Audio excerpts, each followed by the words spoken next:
আসসালামু আলাইকুম প্রিয় দর্শক এবং পাঠক, আশা করি সবাই ভালো আছে। অনেকদিন পর আপনাদের সঙ্গে দেখা হলো। লাস্ট বোধহয় 8-9 দিন আগে একটি ভিডিও দিয়েছিলাম, তারপরে আর ভিডিও দেয়া হয়নি। আজকে আমি যে বইটি রিভিউ করব সেটি হচ্ছে ক্রিস্টোফার মার্লোর লেখা ডক্টর ফাস্টেস এই বইটি।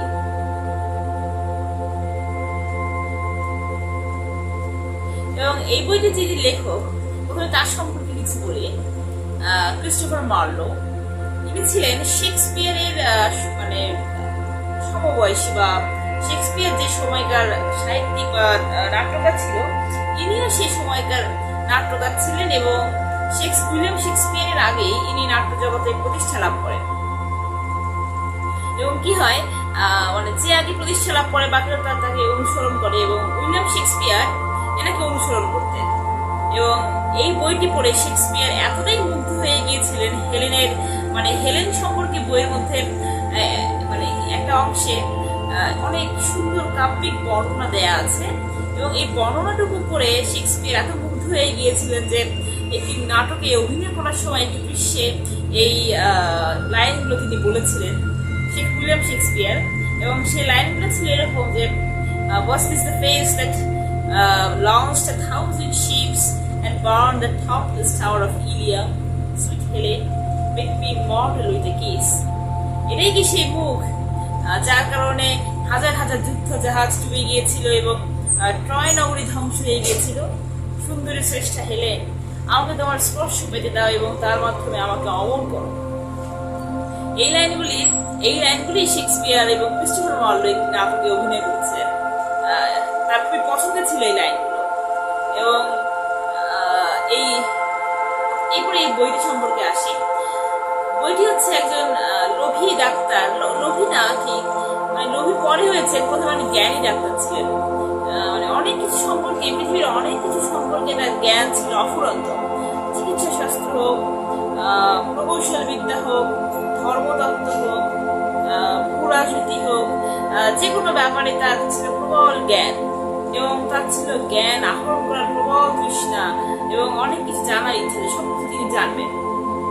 এবং তিনি সবসময় এরকম জ্ঞান অর্জনে সবসময় মগ্ন থাকতেন আর কি। কিন্তু মাঝে মাঝে হয় না, মানুষের কি বলবো, মানুষ খারাপ পথে চলে যায় আর কি। সেরকম ভাবেই একদিন ডক্টর ফাস্টাসের উৎসাহ হলো যে তার এলাকায় বা তিনি যেখানে থাকতেন সেখানে একটা কালো জাদুকর ছিল। এবং সে যখন তখন যেটা সেটা করতে পারতো, কোনো জিনিস সে হুট করে অন্য জিনিসে পরিণত করতে পারতো, বা এরকম নানা মানে কি বলবো অতি মানবীয় ক্ষমতা আর কি তার ছিল। এবং ডক্টর ফাস্টাসেরও খুব উৎসাহ হয় এবং তিনিও সেই ক্ষমতা মানে কালো জাদুবিদ্যায় পারদর্শী হওয়ার জন্য সেই ক্ষমতা পাওয়ার চেষ্টা করেন এবং সেই জাদুঘরের কাছে যান আর কি। এবং জাদুঘরের কাছে গিয়ে জিজ্ঞেস করেন যে কিভাবে সেই ক্ষমতা প্রাপ্ত হয়েছে এবং কিভাবে ডক্টর ফাস্টাস সেই বিদ্যা শিখতে পারে আর কি, জাদুবিদ্যা। এবং তখন সেই জাদুঘর বলে যে প্রথমে তোমাকে যীশু খ্রিস্টের প্রতি, বা মানে যীশু খ্রিস্ট আছে, আমরা সৃষ্টিকর্তা হিসেবে ধরে নিচ্ছি, সৃষ্টিকর্তার প্রতি অবিশ্বাস আনতে হবে এবং তাকে শ্রদ্ধা করা যাবে না। তারপর তার উপর থেকে তোমার মুখ সরিয়ে নিতে হবে এবং তার সমস্ত শ্রদ্ধা তোমাকে নরকের যে দেবতা বা নরকের যে মানে কি বলবো লিডার আর কি, আমি তার নামটা ভুলে গিয়েছি, তাকে দেখাতে হবে এবং তার প্রতি আনুগত্য প্রকাশ করতে হবে। তাহলেই তুমি এই ক্ষমতা পেয়ে যাবে কালো জাদুবিদ্যার। এবং সবসময় হয় না যে আমাদের ভিতরের দুইটা প্রবৃত্তি থাকে, একটা হচ্ছে কু আর একটা হচ্ছে সু। এবং তারা দুইজন পরস্পরের সাথে সবসময় তর্ক বিতর্ক করে, যে যেটাকে ভালোবাসে সেই সবসময় জয়ী হয়। এবং একইভাবে ডক্টর ফাস্টাসের মনের ভিতরেও সুপ্রবৃত্তি এবং কুপ্রবৃত্তি দুটোই তর্ক করছিল, নিজেদের মধ্যে মানে কি বলবো যুক্তি খণ্ডন করছিল যে কারটা সঠিক, কোন দিকে যাওয়া যায়। কিন্তু যেহেতু ডক্টর ফাস্টাস অনেক লোভী ছিলেন, তাই সবসময় তার মনের ভিতরে কুপ্রবৃত্তিতে জিতে যেত তর্কে, সুরের সাথে তর্ক করার সময়। এবং 2 দিন পরে তিনি কিছুদিন পরে সিদ্ধান্ত নিলেন যে তিনি ঈশ্বরের প্রতি বা সৃষ্টিকর্তার প্রতি অবিশ্বাস আনবেন এবং সেই নরকের যে দেবতা তার প্রতি মানে বিশ্বাস আনবেন এবং তাকে শ্রদ্ধা করবেন। এবং তাকে কিছু মন্ত্র শিখিয়ে দেওয়া হয়, ওই জাদুকর তাকে শিখিয়ে দেন, এবং এর ফলে নরক থেকে একটা দূত আসে আর কি। সেই দূতের নাম ছিল মেফিস্টোফিলিস, এবং মেফিস্টোফিলিসের সাথে তার কথা হয়, এবং মেফিস্টোফিলিস তাকে একটা বন্ড দেয় বা চুক্তিপত্র আর কি দেয়। ওই চুক্তিপত্রে লেখা ছিল যে মানে ডক্টর ফস্টাসকে তার শরীরের রক্ত দিয়ে সেখানে সাইন করতে হবে আর কি, এবং সেই কন্ট্রাক্ট পেপারে লেখা ছিল এরকম যে 24 বছরের জন্য তাকে অফুরন্ত ক্ষমতা প্রদান করা হবে, এবং তিনি যা চাইবেন তাই হবে, কিন্তু 24 বছর পরে তাকে নরকে ফিরে যেতে হবে এবং তাদের সাথে থাকতে হবে আর কি, নরকে সেই চরম শাস্তির স্থানে বা জাহান্নামে থাকতে হবে আর কি। এবং তারপর ডক্টর ফস্টাসের মনে একটু ভয় সৃষ্টি হয় আর কি, যে কি হবে না হবে। তারপরে মানে আবারও সু আর কু যুদ্ধ করতে, মানে গল্পের অধিকাংশ জায়গায় এই সু আর কুর মাঝখানে ঝগড়া করতে দেখা গেছে, মানে তর্ক করতে দেখা গেছে, কিন্তু সবসময় কুই জিতেছে। এবং আবারও কুই জিতলে এবং তিনি সেই বন্ড পেপারে সাইন করলেন, এবং সাইন করার পর থেকে মেফিস্টোফিলিস তার সহযোগী হলো, এবং তিনি যা চান তাই পান, এবং মেফিস্টোফিলিস তাকে সেটাই এনে দেন। এভাবে অনেক দিন চলতে থাকে, এবং ডক্টর ফস্টাস হয়ে যান সেই এলাকার কি বলবো ক্ষমতাশীল, সর্বশ্রেষ্ঠ ক্ষমতাশীল ব্যক্তি। তার জ্ঞান, বুদ্ধি, বিদ্যা সবকিছু আছে, এবং সেই সঙ্গে যা খুশি তাই করার মতো সেই অসীম ক্ষমতাও তার আছে। এসব থাকার কারণে তাকে ঈশ্বরের সমতুল্য হিসেবে মানুষ ভাবতে শুরু করে আর কি। কিন্তু কিছু কিছু লোক, বৃদ্ধ লোক তাকে বলেছে বারবার যে তুমি ফিরে আসো, তুমি সে আগের তুমি সৃষ্টিকর্তার প্রতি বিশ্বাস আনো এবং তাকে শ্রদ্ধা করো। কিন্তু মানে ডক্টর ফস্টাস কথা শোনেননি, বা শুনলেও তখন ওই যে মেফিস্টোফিলিস এবং সেই লুসিফার, এখন মনে পড়েছে, ওই যে নরকের যে দেবতা ছিল বা নরকের যে ছিল লিডার, তার নাম ছিল লুসিফার। লুসিফার এবং মেফিস্টোফিলিস তাকে কোনোভাবেই সেই ভালো রাস্তায় যেতে দেয়নি, কারণ তারা বন্ড পেপারে সই করে দিয়েছে এবং বারবার হুমকি দিয়েছে যে তুমি যদি এই চুক্তি অমান্য করা যায় তোমার কঠিন শাস্তি হবে। এবং এভাবে কিছুদিন হওয়ার পরে ডক্টর ফস্টাস সেরকম জীবনযাপনে অভ্যস্ত হয়ে গেলেন, ওই যে খারাপ জীবনযাপনে, এবং তিনি বিভিন্ন খারাপ কাজ করতে লাগলেন এবং মানুষদের বিরক্ত করতে লাগলেন। ভালো মানুষদের, যেরকম চার্চে গিয়ে যাজকদের বিরক্ত করতেন, তাদেরকে অসুবিধায় ফেলতেন, এরকম আরো অনেক কিছু আর কি। তারপরে একদিন ডক্টর ফস্টাস মেফিস্টোফিলিসের কাছে চাইলেন হেলেনের স্পর্শ, মানে হেলেনকে পেতে চাইলেন আর কি, যে হেলেনের জন্য ট্রয় নগরী ধ্বংস হয়ে গিয়েছিল। আপনারা জানেন না, আমি ঠিক জানি না যে গল্পটা ওই যে সুন্দরী, বিশ্ব সুন্দরী, বা ওই যে কি বলবো অতুলনীয় সুন্দরী ছিল একজন হেলেন, তার জন্য একটা নগরী ধ্বংস হয়ে গেছিল। এটি রূপকথায়, আমি জানি না বাস্তবে এটা সত্য কি সত্য না, আমার ওই ব্যাপারে ঠিক জানা নেই।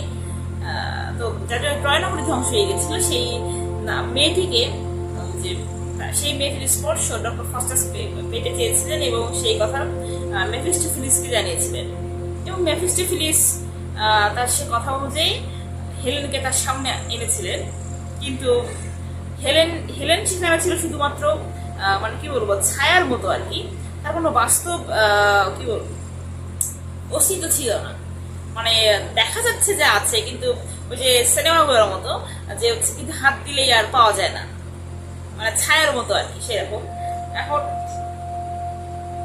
এইরকম অবস্থায় যখন মানে দেখলেন যে ডক্টর ফস্টাস যে হেলেন, তিনি প্রায় পাগল প্রায় হয়ে গেলেন, এবং যখন তাকে স্পর্শ করার জন্য এগিয়ে গেলেন, যখন দেখেন তার কোনো অস্তিত্ব নেই, তিনি তখন মানে কি বলবো তার তখন নিজেকে তিনি মানে নিয়ন্ত্রণ করতে পারছিলেন না, এবং খুবই উত্তেজিত হয়ে পড়ছিলেন, এবং তিনি খুবই সে সময় কষ্ট পান এবং এভাবেই ট্রমার মধ্যে থাকেন। কিন্তু তার কিছুদিন পরে সেই ট্রমা শেষ হয়ে যায়, এবং এভাবে আরো অনেক কাহিনীর মাধ্যমে মানে এই সময় আর কি হয়, ওই যে যখন সে হেলেনকে দেখে তখন সেই লাইনগুলো বলে, যেগুলো আমি প্রথমে বলেছিলাম যে what is the face that launched 1,000 ships and burned the topless tower of Ilium, sweet Helen make me immortal with a kiss, এই লাইনগুলো বলেছিলেন আর কি।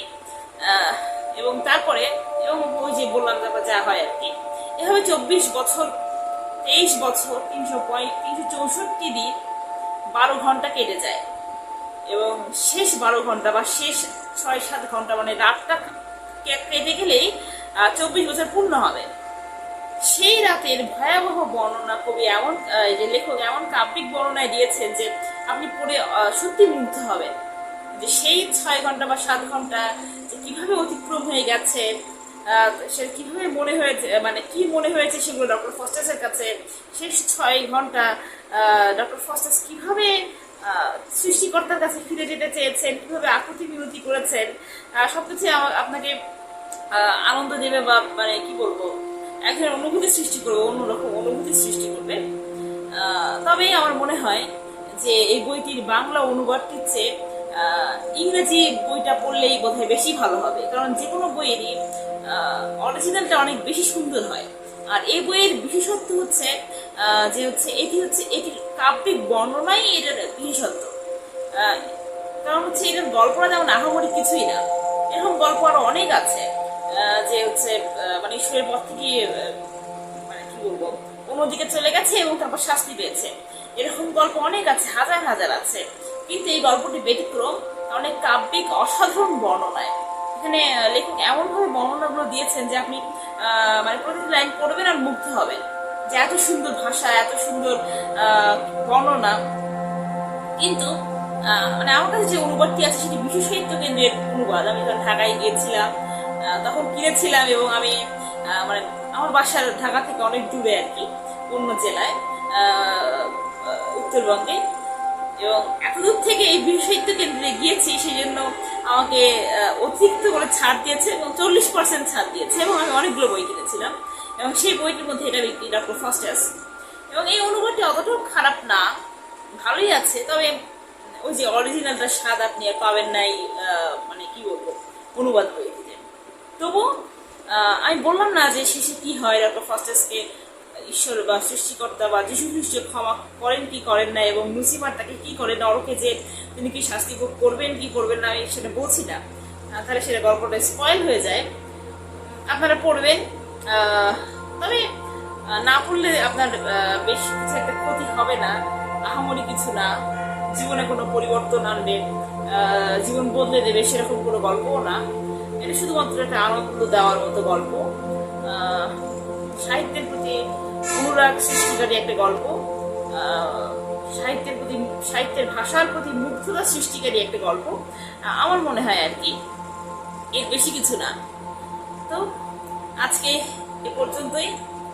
ভালো থাকুন, সুস্থ থাকুন, নিরাপদ থাকুন এবং বই পড়ুন।